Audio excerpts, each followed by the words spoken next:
지금 대한민국은 보이지 않는 전쟁터입니다. 부동산이라는 이름의 전쟁에서 승자와 패자로 나뉘어 버린 국민들. 40억 아파트, 월급 300만 원. 평생 일해도 집 못 사는 나라가 되었습니다. 집이 없는 사람들은 절망합니다. 신혼부부는 전세금 마련에 허덕이다 결국 부모님 집으로 돌아가고 아이 셋을 낳은 가장도 여전히 월세방을 전전합니다. 250년 전 조선의 영조 임금도 비슷한 위기를 목격했습니다. 땅은 양반들의 투기 수단이 되었고 백성들은 살 곳을 잃어갔습니다. 그렇다면 지금 영조가 대한민국에 돌아온다면 그가 오늘날의 부동산 위기를 어떻게 해결할까요? 백성이 살아야 나라가 산다. 지금부터 250년 전 조선의 임금이 제시하는 충격적인 부동산 해법을 공개합니다. 균주택법, 공공임대 강화령, 탁지지 부활까지. 투기와의 전쟁에서 영조는 어떤 선택을 할 것인가? 오늘 영상 끝에는 여러분이 직접 실천할 수 있는 현실적인 대안까지 알려드립니다. 놓치면 손해입니다. 지금 대한민국은 전쟁터입니다. 누구도 총을 들지는 않았지만 누구나 매일 전쟁을 치르고 있습니다. 그 전쟁터의 이름은 부동산입니다. 집값이 하늘을 찌르고 땅값은 땅이 아니라 금값이 되었습니다.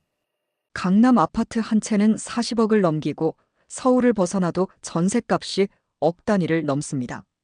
월급은 그대로인데 집값은 하루가 다르게 오릅니다. 집이 없는 사람들은 절망합니다. 평생을 일해도 집을 못 사는 세상이구나. 신혼부부는 전세금 마련에 허덕이다가 결국 부모님 집으로 돌아가고 아이 셋을 낳은 가장도 여전히 월세방을 전전합니다. 더 심각한 건 이걸 당연하게 여기는 사회 분위기입니다. 그런데 이런 모습을 250년 전 조선의 임금 영조가 본다면 뭐라고 할까요? 영조가 지금 대한민국에 돌아와 부동산 정책을 세운다면 어떻게 했을까요? 지금부터 영조가 대한민국의 부동산 시장에 뛰어든다면 벌어질 이야기입니다. 1724년 조선시대. 조선의 양반들은 땅을 사고 또 샀습니다. 땅이 돈이었고 권력이었고 신분이었습니다. 부자는 더 부자가 되고 가난한 농민들은 점점 빚더미에 눌렸습니다.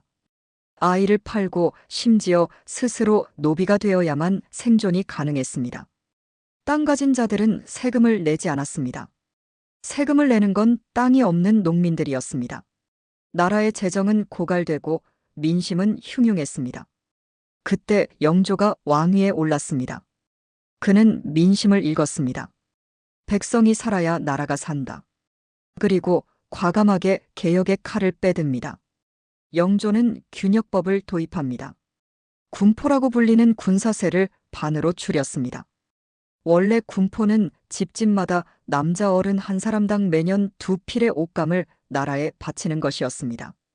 하지만 세월이 흐르며 군포 부담은 두세 배로 늘어났고 농민들은 군포를 내느라 굶주리며 허덕였습니다. 영조는 과감하게 세금을 절반으로 줄입니다. 그리고 부족한 재정을 채우기 위해 부유한 양반과 상인들에게 다른 세금을 신설합니다.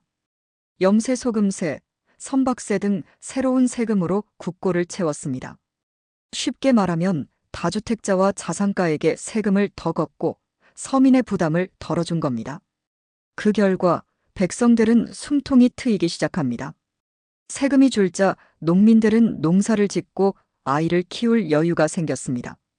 나라 경제도 다시 살아났습니다. 영조는 민본군주라는 평가를 받게 됩니다. 이제 시계를 2025년으로 돌려봅시다. 지금의 대한민국 부동산은 당시 조선보다 더 심각할지도 모릅니다. 집이 돈이 되었고 집이 권력이 되었으며 집이 신분이 되었습니다. 강남 아파트 한 채가 인생을 결정짓고 서울 아파트가 노후연금이 되었으며 전세와 월세에 허덕이는 서민들은 계층 이동이 불가능한 현실을 절감하고 있습니다. 만약 이 상황을 본 영조라면 어떻게 했을까요? 그는 고민 끝에 세 가지 정책을 내놓습니다. 첫 번째 정책, 균주택법입니다. 영조는 집을 공평하게 나누자고 합니다. 집은 사는 곳이지 돈 버는 수단이 아니다. 영조는 다주택자에게 강력한 세금을 부과합니다. 집 한 채만 있는 사람은 보유세를 거의 내지 않도록 하고 두 채부터는 급격하게 세금을 증가시킵니다. 예를 들어 강남에 20억짜리 아파트를 두 채 가진 사람이라면 그중 한 채에 대해서는 보유세가 거의 없습니다. 하지만 두 번째 집부터는 투기억제세가 붙습니다. 이 세금은 집값의 일정 비율을 매년 내야 하는 구조입니다. 20억짜리 아파트라면 1년에 최소 1억 원을 세금으로 내야 합니다. 그럼 어떻게 될까요? 투자 목적으로 집을 사둔 사람들은 세금을 감당하지 못하고 집을 시장에 내놓게 됩니다. 매물이 늘어나고 집값은 자연스럽게 하락합니다. 다주택자들은 집을 팔고 그 집은 실수요자들에게 돌아갑니다. 투기의 악순환을 끊는 영조의 첫 번째 칼날입니다. 두 번째 정책, 공공임대 강화령입니다. 백성에게는 살 집이 필요하다. 영조는 직접 공공임대주택 건설을 지시합니다. 하지만 기존의 저소득층을 위한 아파트가 아닙니다.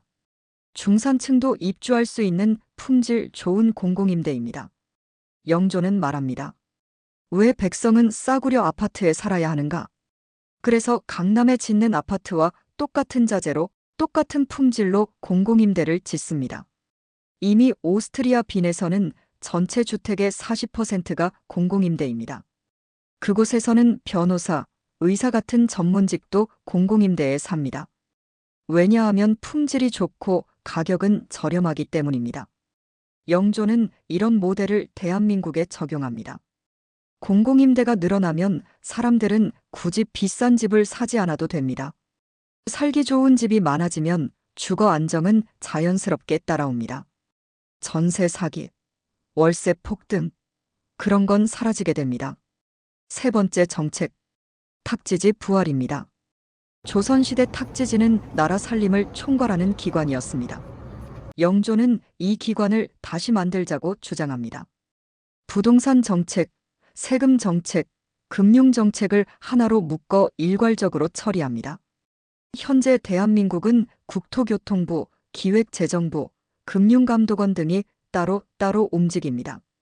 정책이 따로 논의, 집값 안정도 어렵습니다. 하지만 탁지지가 부활하면 한 부서가 모든 부동산 관련 정책을 통제합니다.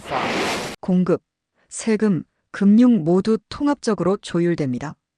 이제 더 이상 부처 간 의견 충돌로 정책이 꼬일 일도 없습니다. 모든 정책이 유기적으로 연결되어 움직입니다. 집값은 안정되고 시장은 신뢰를 회복합니다. 그렇다면 이런 정책을 실제로 시행하면 어떤 일이 벌어질까요? 당연히 반발이 거셉니다. 다주택자들은 재산권 침해라며 반대합니다. 건설업계는 수익이 줄어든다며 우려합니다. 투자자들은 자본이 빠져나가고 경기가 침체될 거라고 겁을 줍니다. 하지만 영조는 말합니다. 백성의 삶이 먼저다. 집은 사는 곳이지 돈 버는 수단이 아니다. 그는 균역법을 시행할 때도 반대가 심했지만 백성을 위해 밀어붙였습니다. 결국 그 정책은 성공했고 조선은 안정되었습니다. 이번에도 영조는 국민을 위해 결단을 내립니다. 그렇다면 지금 대한민국은 어떤 결정을 내려야 할까요? 여당과 야당은 서로를 향해 비난을 퍼붓고 있습니다. 여당은 미국을 바라보고 야당은 중국을 의식합니다. 정치는 분열되고 국민은 피로에 지쳤습니다. 하지만 부동산 문제만큼은 정파를 떠나야 하지 않을까요? 집이 있어야 가족이 살고, 집이 있어야 아이가 태어나고, 집이 있어야 미래가 있습니다. 영조가 지금 돌아와 말합니다. 백성이 살아야 나라가 산다. 당신은 어떤 선택을 하시겠습니까? 다주택자의 이익을 보호할 것입니까? 아니면 국민의 삶을 지킬 것입니까? 당신의 생각을 댓글로 남겨주세요. 구독과 좋아요, 알림 설정은 당신의 소중한 의견을 지키는 힘이 됩니다. 다음 시간에는 광해군이 돌아온다면 시리즈로 다시 돌아오겠습니다. 감사합니다.